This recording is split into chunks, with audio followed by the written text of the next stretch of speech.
In this tutorial, I'll show you how you can enjoy Flight Simulator on the Oculus Quest 2 without using a gaming PC. First, put on your Quest 2 headset and open the MetaQuest browser. Go to xbox.com/play. This is Xbox Cloud Gaming.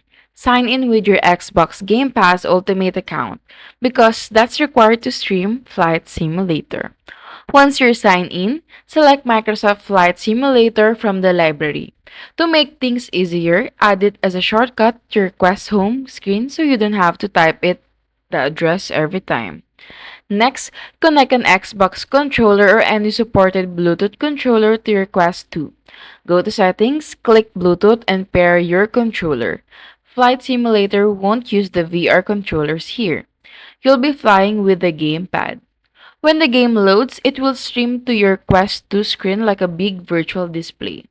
You can reposition or resize the screen inside your VR space for the best viewing experience. To recap, log in to Xbox Cloud Gaming on your Quest browser, launch Flight Simulator, connect your controller, and enjoy flying, all without a PC. Remember, this isn't true native VR mode, but it does let you play on your Quest 2 wirelessly.